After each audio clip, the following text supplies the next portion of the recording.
what we're going to be doing today is we're going to be pulling the intake on this. We're going to be replacing the intake on this XB that I kind of hit a deer with. So we're going to get that done so then I can start putting the radiator and the rest of the stuff on there. I figure I'll get the intake done first. So let me tell you guys what we have to do here. First things we're going to have to do is we're going to have to pull this cover off so we can see the screws that are back in here.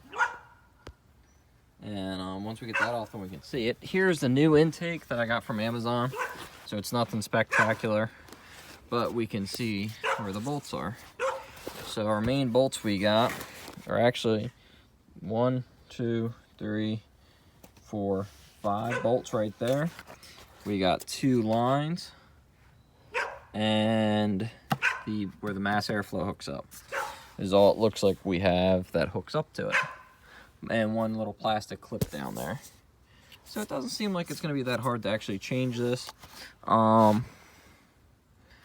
These two, I guess, are for holding that on. So we're going to go ahead and just pull that top plastic piece off so we can see what we're dealing with.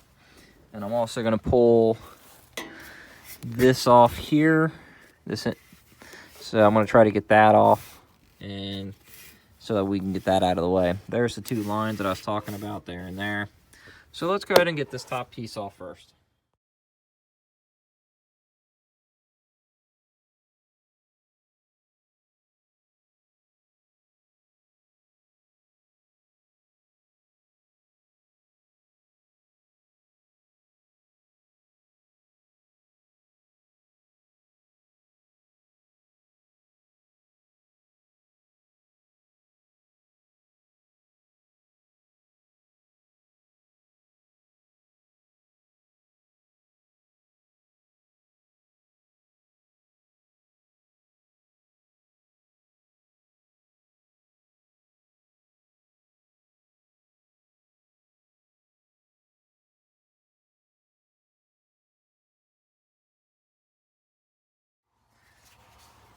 Alright guys, we got the intake off, as you guys can see.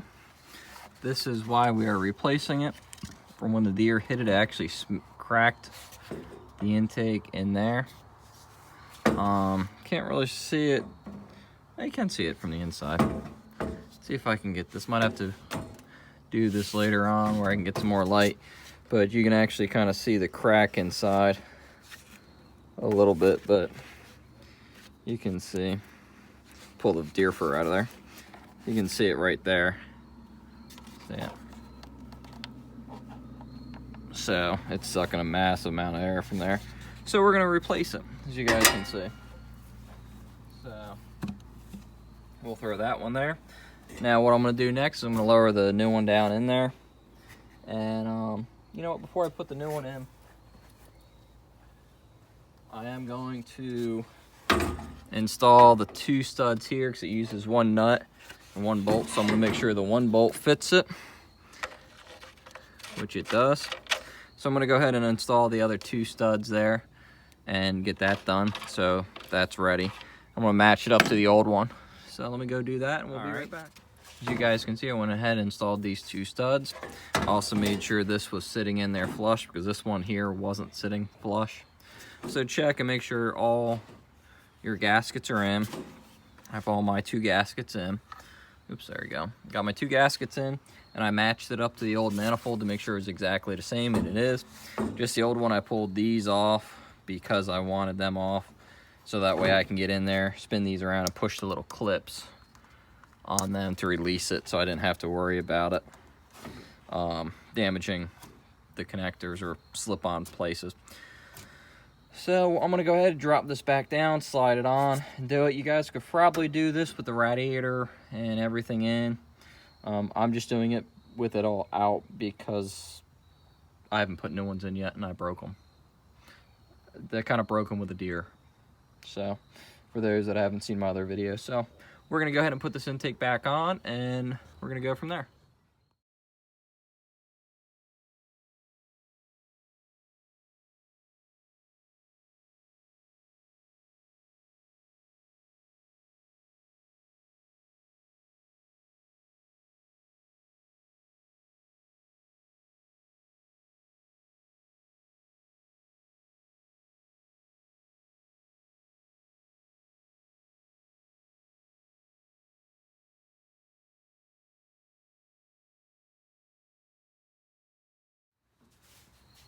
Okay, we got the new intake put back on. We got the covers all put back on. We hooked up the 2 hoses. We hooked up the throttle body, so that's all hooked up. So we should be good on that one. Throttle body still works. So when I go in and push the pedal, it should still move the throttle. So we got all that hooked back up. And then we put all the bolts back in and tighten them up. We pushed the 1 hold tab in there. So now we're all done with putting the intake on it. So now the next thing we got to do is we got to put the radiator in here and the AC condenser. So not too bad. So we're getting there. Might go ahead and get the radiator now and drop that on in and maybe do that tonight. And do the AC condenser later on. So that's what I'm thinking. So I don't feel like getting into trying to charge that or do any of that stuff. But I might go get the radiator and see if I can get that dropped in and hooked up. And I don't know, well, before I do that, I got to pull out the old one and swap all that stuff. But that's how you get the intake tank changed. So at least now the car should run and idle good, where before it wasn't because of a massive air leak. So at least we got that part done. So got a little bit done. And again, thanks for watching, everybody. If you have any comments, questions, or anything you'd like to know, please feel free to ask. I'll try my best to answer it. This car here is just a beat-up car. I'm just trying to get running and driving again so I can drive it. I know the history on the car, so it's not the world's greatest car, but it's not the world's worst car.